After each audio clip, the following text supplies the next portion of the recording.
Dr. Noonien Soong was presumably killed by the crystalline entity. There are some pretty infectious parasites which inhabit the Cove Palm, and Newfians hate old things. Hello, everybody, and welcome to The Seventh Rule with Sirach Lofton. Hello, hello.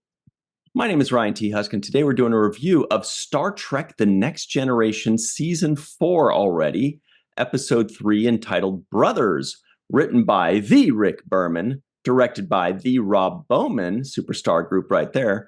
This was October 6th, 1990. Where were you? Wow. We are joined by a very special guest today, everybody. You know this guy from like a million Star Trek episodes. Even if you don't know him, you know him. It is Randy James. Hello, Randy. How are you today? Hey, good to see you. So you've played multiple characters in multiple series, Deep Space Nine, Next Generation, even in First Contact and Generations, I believe. Yep, I just checked. So you're all over the place. Can you just give everybody a little introduction on yourself and the characters you've played? Well, I was actually, for the very most part, the same guy all the time, from Next Generation second season, starting as a waiter, which served the Gok to Riker in, what was it called? Matter of Honor, I think. Mm-hmm. And I didn't have a name. I worked spottily on Next Generation for 4 seasons, starting second season, and I worked there every once in a while whenever they needed me. And during that time, I eventually got a Starfleet uniform. I did not have a name on Next Generation. That didn't happen until Deep Space Nine. However, since I'm obviously the same guy, we can assume that Jones was Jones. Yep. However, there were a couple of times I played different things. One time I was a Borg for a day on a second unit shot, and I don't think that even made the screen. But I was also a Bajoran in what is it called? It was the Four Lights episode, the TNG episode Chain about of Command. Yeah, part 1, and that was a weird little situation. I laugh when I think about it because it was basically lack of communication between ADs and shows, because I had been working on Next Generation as various things, sometimes standing in, sometimes hand doubles, that kind of thing. And then so I went to Deep Space Nine, and I was hired as a stand-in for O'Brien. So I was on the crew list over there. I was like full-time. However, apparently Next Generation didn't get that memo. and so I got a call one day. I was already working on Deep Space Nine, and I knew the sets, and I knew that I'd been seen a few times.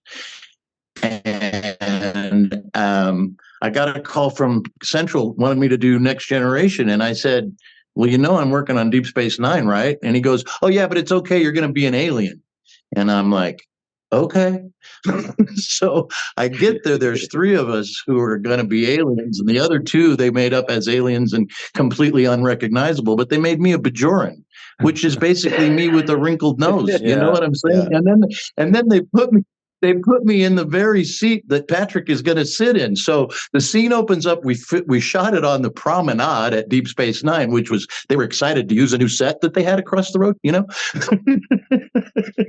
And I mean, I felt like I really shouldn't be here, and I really shouldn't have, because I was recognizable, but it wasn't my fault. And there I was. So anyway, I went on to go and I did a lot of, I was featured on Deep Space a lot as a security guard. I eventually got a name, and I eventually got lines and credits a few times, but most of my 64 appearances on DS9 are uncredited.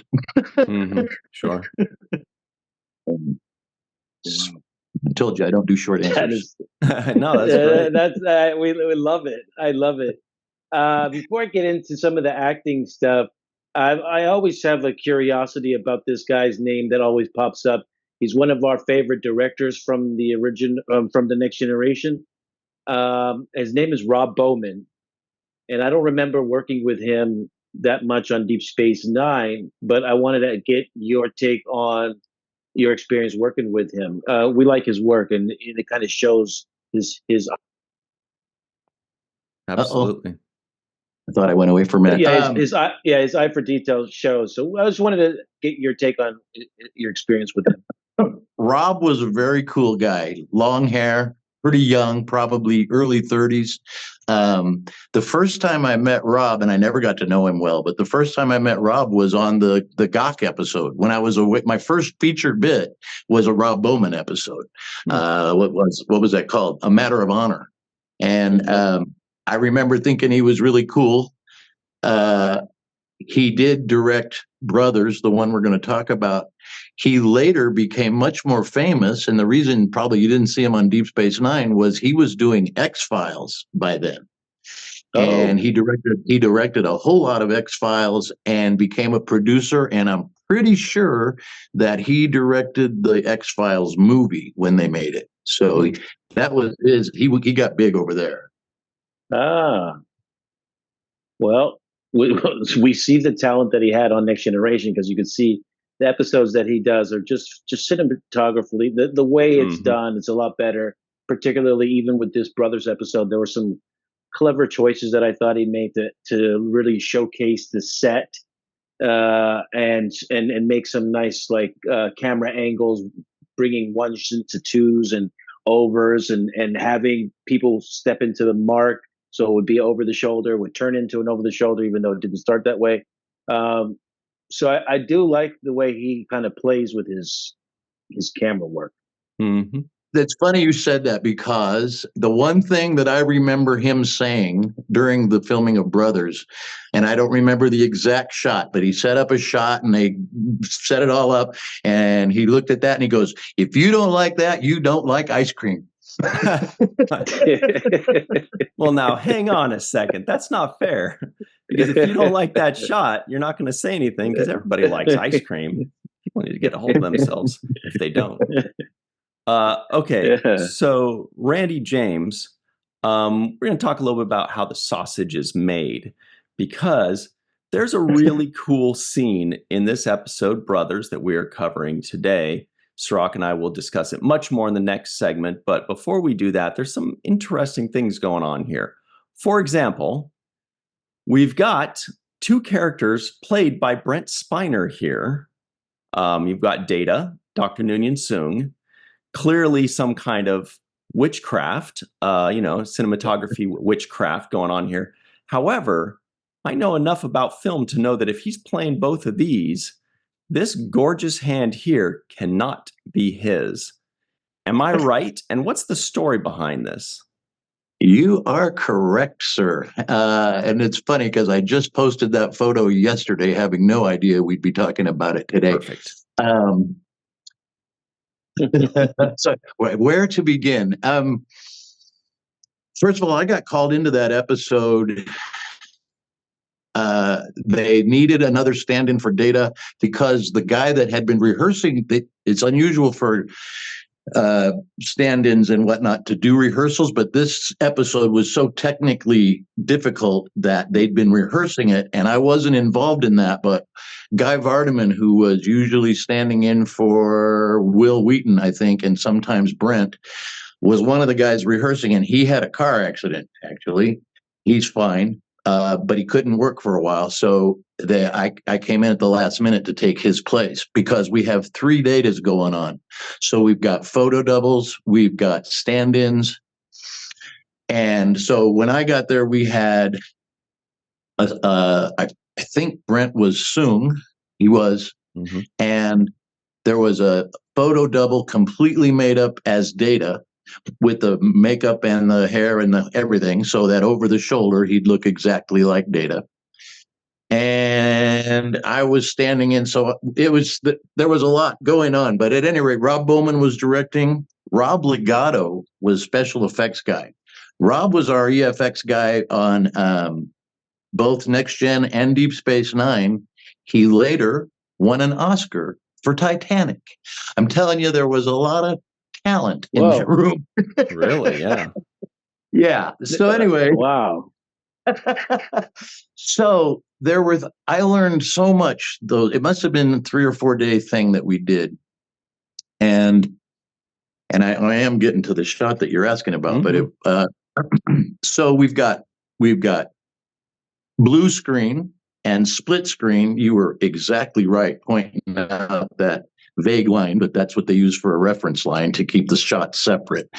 And then there was this thing that I'd never seen before, and maybe it wasn't brand new then, I don't know, and I don't know if it's still high tech, but it's called a motion control camera.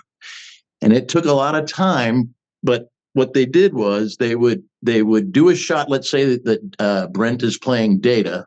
They would shoot that shot and lock down all the movements of the camera, and then program that into the computer so that the camera would then repeat the exact movements when we switch characters. Does that make sense? Mm-hmm.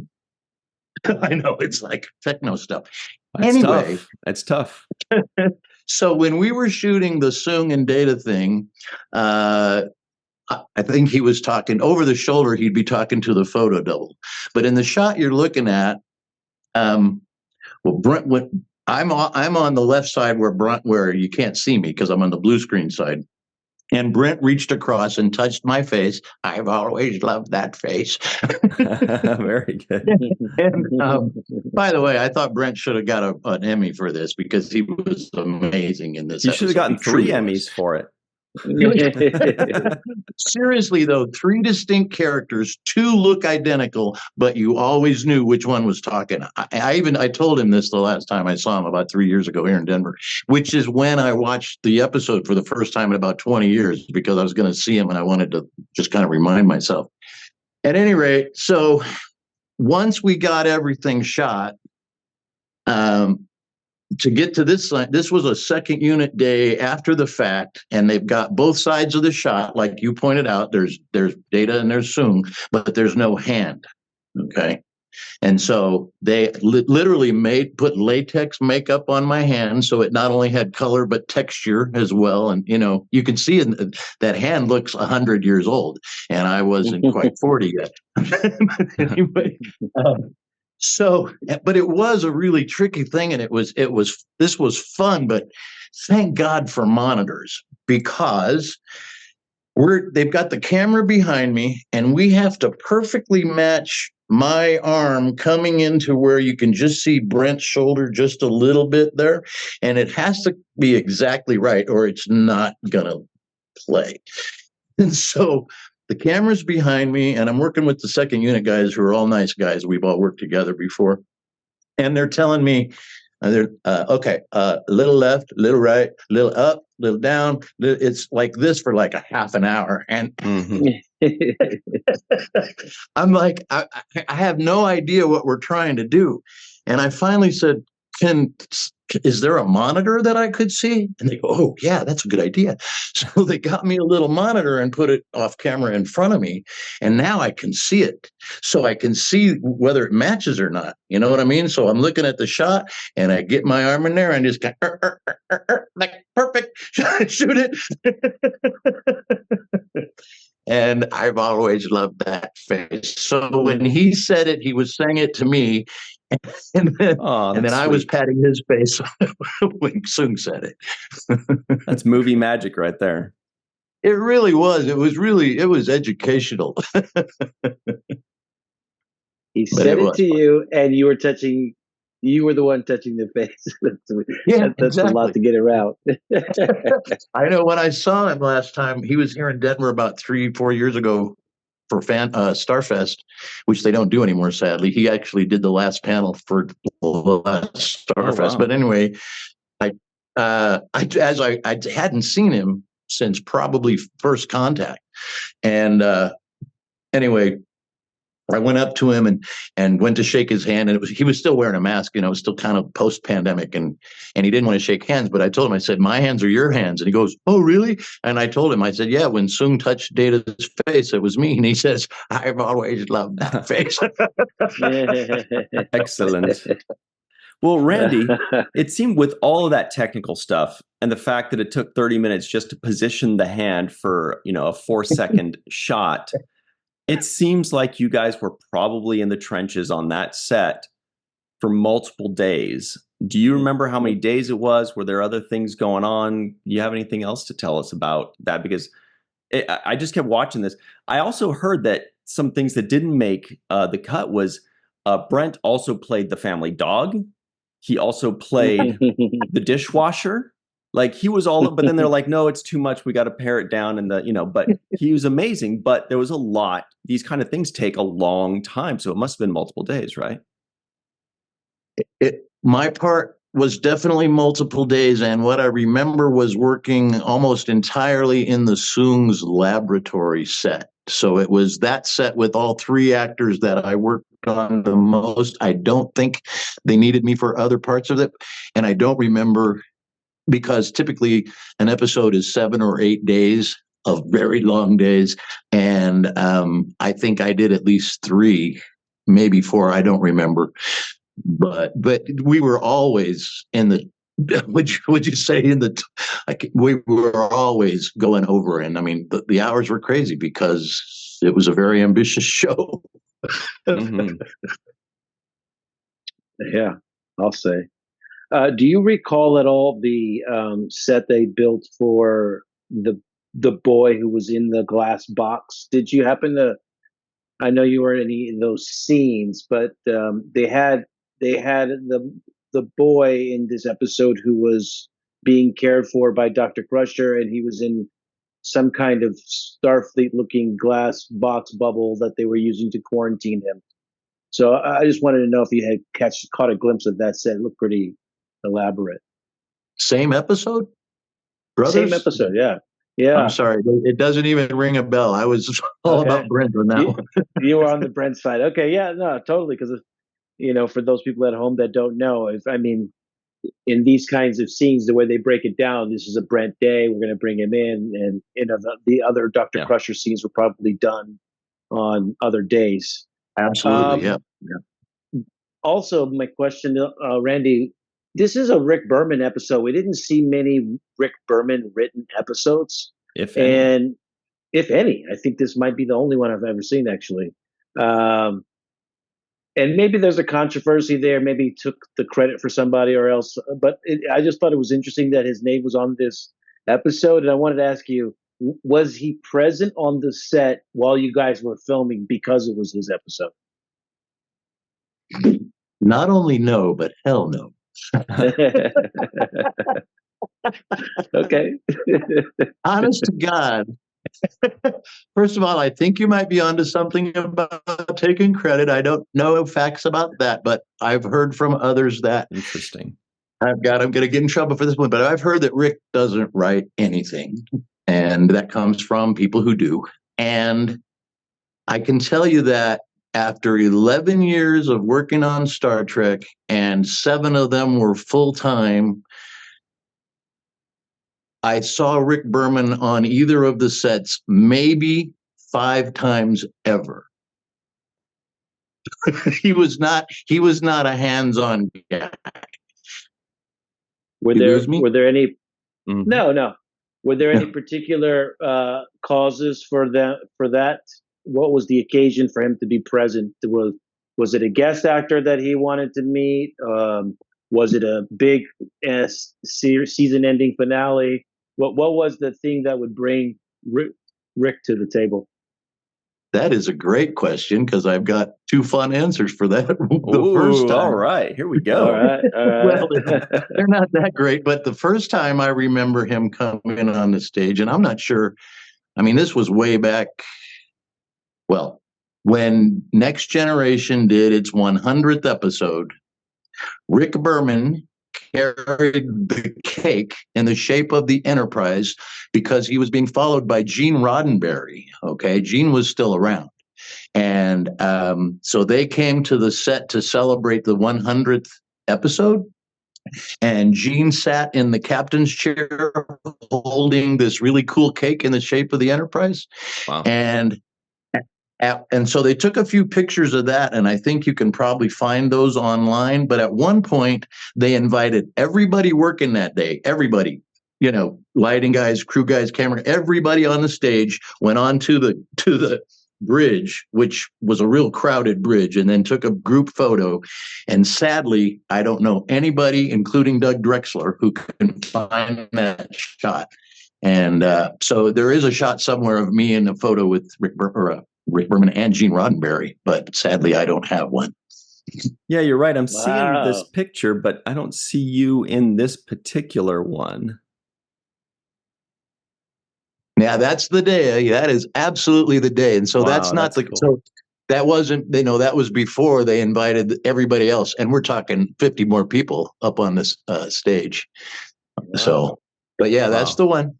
It's amazing. I was there that anniversary. I can't prove it, but I was there. We'll find it. We believe you. We believe you. I've seen you on the set myself with my own eyes, so I know you were there. Well, you know, it's funny. I'm sorry, but Sirach, we were talking about how different things on shooting on different days.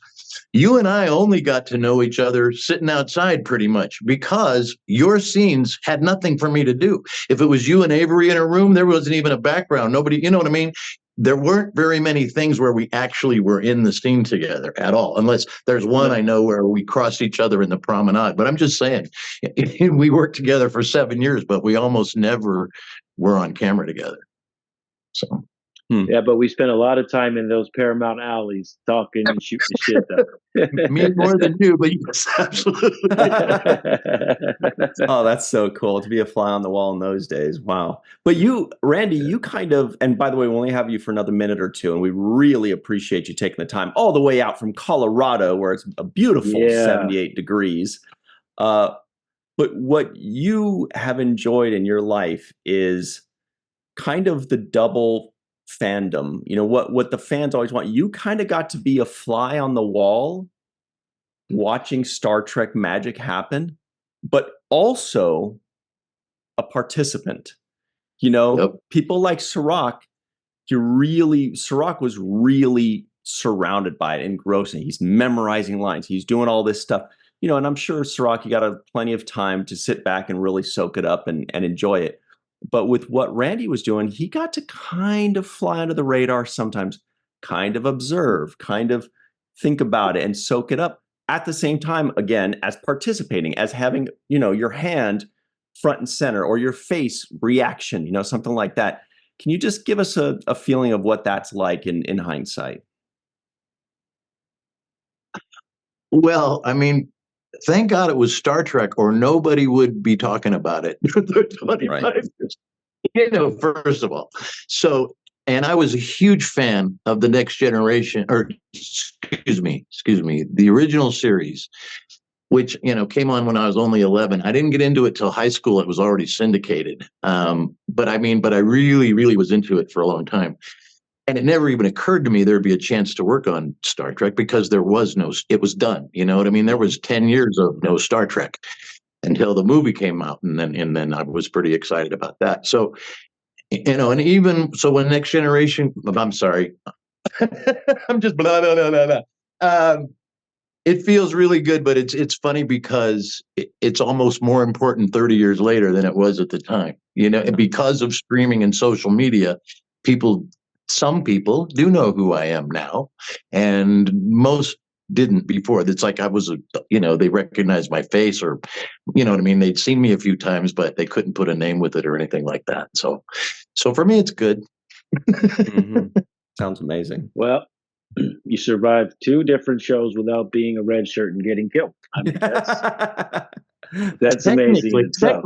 Technically, I was well, you know, we flipped the red shirt colors. Yep. Kirk's red shirts wore red shirts and Kirk wore gold. Picard wore red. His red shirts wore gold. I actually wore a red shirt on Picard's, but I later was a gold shirt. I was a security officer, and I beamed twice and never got killed. So yeah, I got that going for me. What a survivor. Good genes. All right. Yeah. So, Randy, we very, very much appreciate you taking the time today. It's always really cool having you. We had you on Virtual TrekCon in the past, and you were so much fun. And it's just great having you again. You've got so many stories. I'm sure you've got so many more, and we'd love to see you again sometime. But once again, thank you so much for hanging out with us. Oh, thank you for having me, and I am happy to talk to you guys anytime you want. Awesome. See you tomorrow. All right, everybody, Okay. stick around. We've got way more to discuss with this episode, and we'll be right back on the seventh rule.